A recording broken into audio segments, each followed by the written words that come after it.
Welcome everyone. This is Waleed Al Hamdan. It's a pleasure to have you all.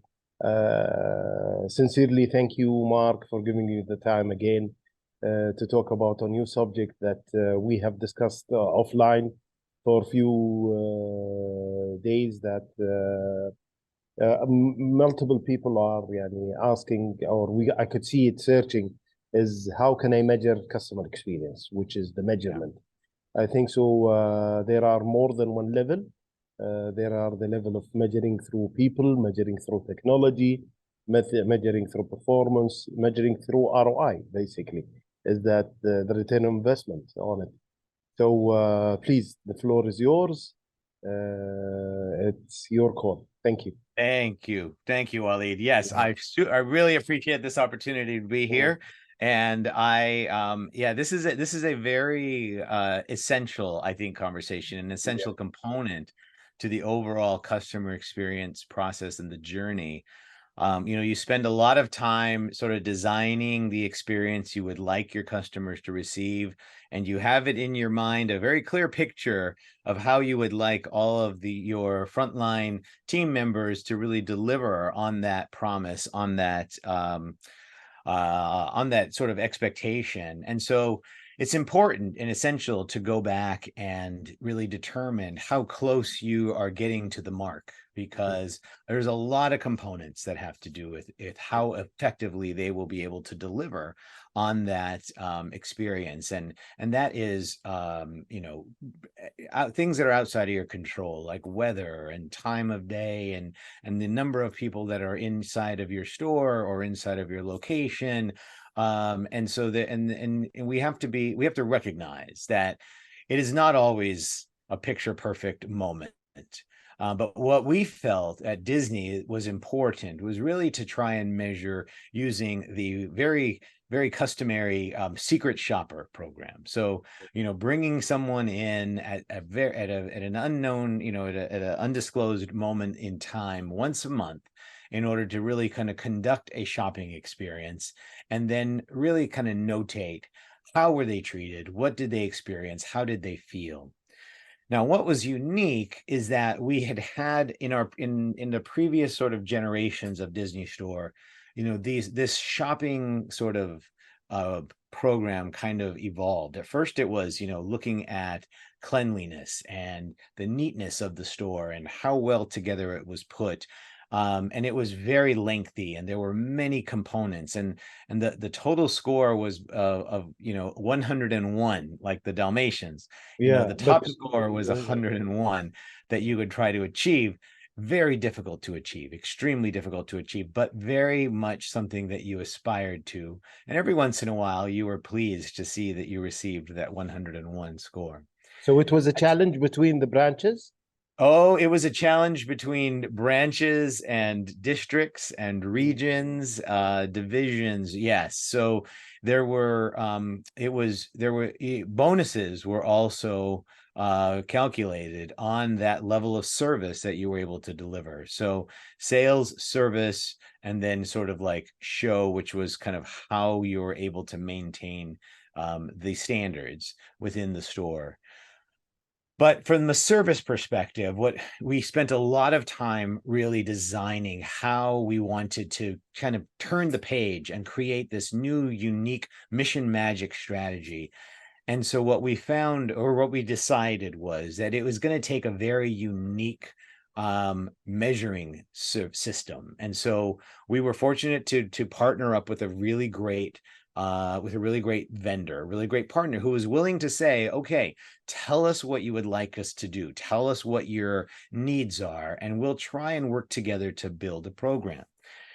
And so with Disney, it's very important that we tell stories. It's about storytelling. We are really all about, telling really wonderful stories. And so we began to design the result as a story. And the stories usually have a beginning, a middle, and an end. And we wanted to try and help the cast members in the stores understand that we understood the levels of complexity that it took to run a Disney store, to the standards that it was, demanded. And so what we really wanted to do was really help people understand that we're not trying to catch you doing something wrong.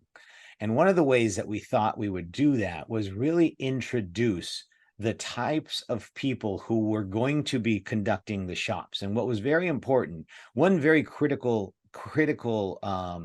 component was we were requiring that the shopper comes in with a child. Now, the child could be 12 years old, 10 years old, 5 years old, 1 year old, but they had to be shopping with a child, because that was the typical sort of guest that came to the store. So we really wanted to try and see, are we treating the children of these shoppers, the way that we really hoped them, really wanted them to be treated? And that was not simple. We had to really kind of, the vendor that we used was like, okay, well, you're introducing a component that nobody else has introduced before. So give us some time to try and find enough people in these areas. So obviously it's not the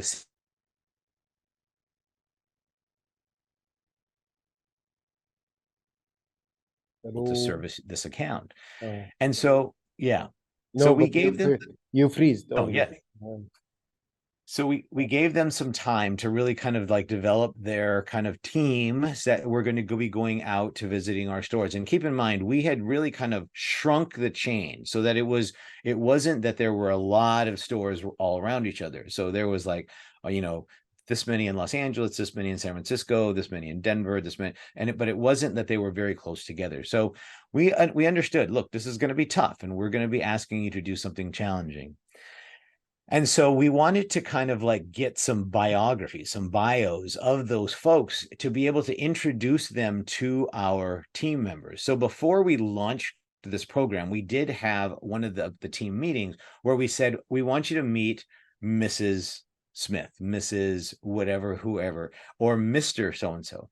And this is their backstory. This is what they do for a living. This is how many children they have. This is the type of person that's going to be coming into your shop. This is a type of, and so we introduced a nice array of different people in different parts of the country who we wanted to just kind of like, not so that you could print their pictures and put it up and look for them. No, but we wanted you to understand that we are sending in people who are exactly like your typical customers. These are not professional, like secret shoppers that are looking for, something to put in their report. That was the first thing that we did. The second thing that we did was we created something that a narrative, which was a story. So the shop was not simple to complete, because what we wanted you to do was either make a purchase or a return. And we asked you to obviously bring in a child, but then we also said, when you write the report, you have to write it in this way. And the report essentially said, once upon a time, there was a shopper named, and they put the shopper's name in. And this shopper had, and then there was a room for them to kind of describe who they are, what type of like family they had, there's some sort of descriptive about them. Info. So basically, you collected some info about the customer. Yes. And so we collected we had them share so that they could so that our team members, once they receive the report, can understand that this person has a family, they're taking their children to school or picking their children up from school, they're getting ready for a birthday party. There's something that's happening in their life so that they kind of see, okay, our secret shoppers could be anybody, because this is the type of person that we get in here hundreds and hundreds of times every single day. And so there is some authenticity to it. And so then the story would really kind of go from who you are and what has been going on that day. So before you even came to the store, this was happening. Once you got into the store, this was like the meat of the story. This was like the height of the story. This is sort of like, I want to talk about when I came in, here's how I felt. And a lot of things were how I was made to feel. Was I made to feel welcome? Was I made to feel like it's like part of the family? Was I made to feel? So we were looking for certain terms and words that we wanted people to kind of share, that this is really the type of experience that they were having. How quickly did you get approached? Did anybody approach? And then the really important thing, which Disney makes, is very important, is that was my child somebody who was addressed? Did the cast member address my child, son, daughter, whomever it is? Did they get down onto their level? So they're observing the behaviors and the actions that the cast member is taking, and they are really trying to kind of say, are we changing behaviors? Are we really kind of moving the needle with respect to the behaviors? The end of the story was the cash register experience, the box office experience. So it was very much not like how long did you wait in line, but if you waited in line, were you acknowledged and thanked for waiting? Were you acknowledged and told it's going to be about just 2 minutes? Was there ever any kind of instruction that was sort of delivered to you that made you feel more in control and comfortable during this particular process? So amazing. So, So if yes, if I may interfere, please. يعني basically you were using communication on the journey to build an interaction and a relationship with the customer to understand the trends of behavior in each touch point that you have the group has decided to see that where is the moment of truth that differentiates with the customer or Yes. the family basically. Because when I hear your questions, it's deep questions. People who don't understand it, these are questions which really impact the behavior of the mother and the father. Yes. How, and it makes them decide. So was this technology was not included at all? Am I correct? It was Right. one to one. In Yeah. this point, you're right. It is not included. Mm. So yes, this was completely human interaction that we were really trying to measure. Now, we were not measuring the effectiveness of the technology, but what we did ask certain places, if you recall in the previous conversations, we talked about Mission Magic and having this place where you have an eye touch and put the name of the child and celebrate that child. We did ask, not every single one of them, but we would ask, were you asked the reason why you came in today? And if so, was there any additional experience offered to you? And so there were a couple people that we wanted to write in. Be sure to ask. Be sure to tell the cast member it was your child's birthday, or it is there's a special celebration that's happening. We wanted to be sure that we've given them the tools, we've given them the resources. Are they using them? Are they really delivering those? Now, if it is really busy and there are dozens and dozens of people in the store, yes, it makes it difficult. And we do ask them to try and determine like just a rough estimate of how many people are in the store, because we obviously want to kind of weigh all of the different circumstances that were occurring. We wanted to be as fair and honest as possible with ourselves and to the team as well. But here's a big but. It is subjective. There is some science, but there is also feeling and emotion. And whether or not the emotion, whether or not you deliberately didn't make the person feel special, if the person didn't feel special, that's how they felt. And you as a team member and a cast member have to own that. You have to own that your customer, your guest, feels good about visiting your store.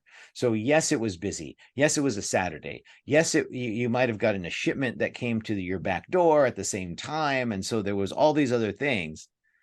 But that doesn't negate the fact that this person walked away not feeling that good. And so regardless of the circumstances, we didn't deliver on that very basic Disney promise, is that we are going to care about you as somebody who we value. Amazing.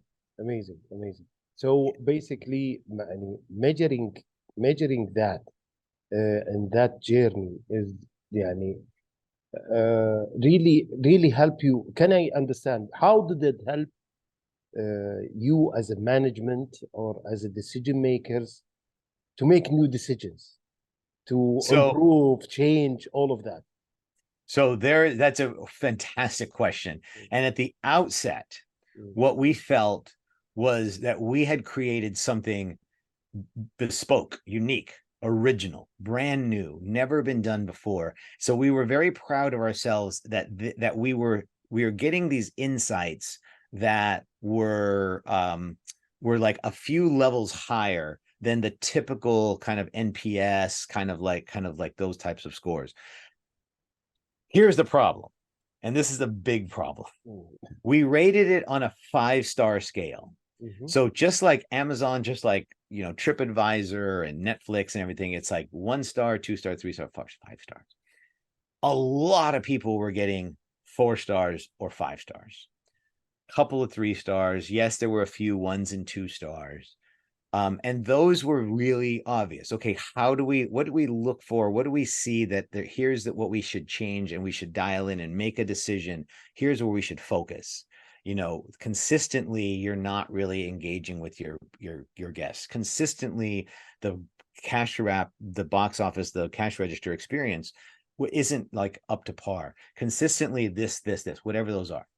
When it's 4s and 5s, it's hard to say, here is what you should really kind of focus on. Here is where you should turn the dial a little bit and get even better. And where we saw was we had a large, inordinately high number of 4s and 5s. It's a good problem to have, but is there really room to get that much demonstrably better? Like really kind of make yourselves like, are you hitting a ceiling essentially? And what we found, not that, you know, we were going to be satisfied with, you know, 3s, 4s, 5s, but what we found was we did not have a strong case to say, here is really kind of where we should focus next. Here is what we should really kind of do. Because the way this was measured and the way the cast members loved it. They thought, okay, I feel like I've been heard. I've had a voice in sort of how we built it. We did build it, and it's coming off, you know, effectively. And look, I got a 4. I got a 4.5 average. I got a 5 average. And there were prizes. If you got 3 5s per quarter, you know, a 4.5, you know, average per quarter, you know, that kind of stuff. So I think overall, what it did was we decided we would layer on the NPS type of score as well, so that we had a kind of a balance. We had the one moment in time, and then we had a big gathering of data. Like you're getting an email after your purchase, or you're getting a phone call after your purchase, or you know, there's a pop-up that comes over. No, that was for the online store. Sorry. Yeah. You're getting an email, you're getting a phone call to rate sort of how your experience So went. basically, you did a combination between a CSAT and an NPS. Yes. The CSAT, which is from 1 to 5, the NPS is from 1 to 10. This combination helped you to make the right decision, but and understand more where does it make a difference to the customer. Okay. Yeah. Overall, we were very pleased that behaviors changed from before we started the program to launch Mission Magic to when we started measuring. And that was like a 2-year period. We did see a change in that there was more consistency with which people were being like, because we asked them, did they mention a story? You know, so when you were going to the Toy Story section, you're like, oh, hey, welcome to Andy's bedroom. You know, which toy is going to move first or whatever, or, you know, welcome to Radiator Springs. You know, this, you know, our favorite Lightning McQueen was just here, you know, something like that, bringing in some sort of storytelling. You know, we asked about that, and that was coming to life. And that was something that we saw happening more consistently. If they got there early and they saw the opening ceremony, yes, that was important to us. These things that we were introducing, which, yes, we spent a lot of money and time and effort to develop and, you know, put the technology in it.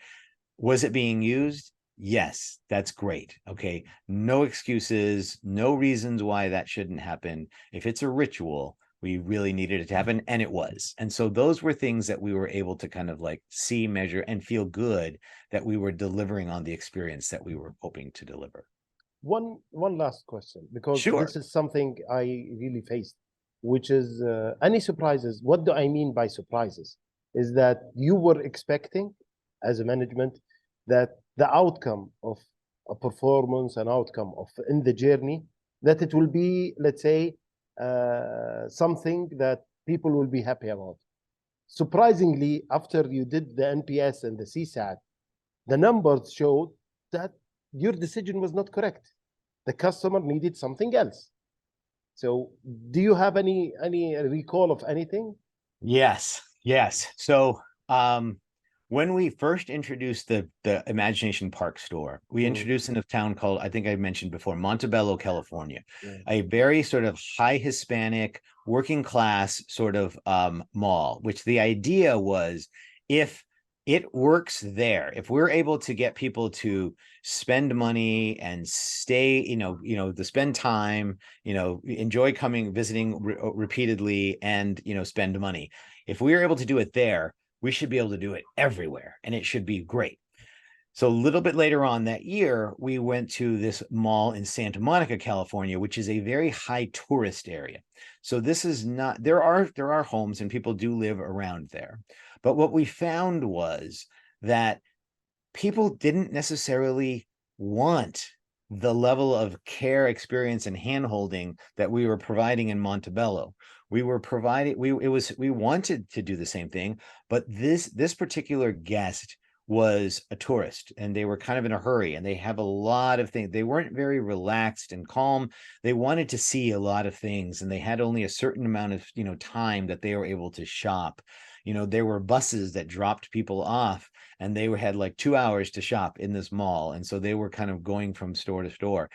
So I think what we determined ultimately was, let's not just say, okay, 100% of the people need to be treated this way, like, without question. You will do it this way, I don't care. No, it's about really kind of reading the guest, understanding sort of like, what's their body language, what words are they using, how quickly are they speaking, and do they seem to be in a hurry, those types of things, to really kind of personalize the experience, to really kind of say, look, I will meet your energy level, and I will go as quickly as I feel like you are looking for me to go. And I'm not going to stop and say, let's celebrate your birthday. I'm not going to stop and say, these kind of things. We're just going to get you in, we're going to get you out, and then you're going to be satisfied. That's great. That's great. I think so. We can, as I say, يعني, close it to this for this session, and we could discuss on our next session. Thank you again, Mark, for giving me the time. I hope all is good with you, and I hope everyone is getting, as they say, great experiences from a great guy like Mark, who really was a good change, a person who really made a change in Disney, who really put a fingerprint in the history of Disney. That I would love everyone to look him up. He's an amazing guy. I met him more than once, and I really hope that as soon as possible I could see him here in Riyadh, really helping us to really rechange what we see here in the total, as they say, areas of Saudi magic, let's say, that are happening. Thank you again, Mark. It's really a pleasure to have you for giving me the time. Waleed, seeing you in Riyadh would be a dream come true. So I hope we can make it so. I appreciate everything that you're doing, and wonderful talking to you as always. Thank you, my dear.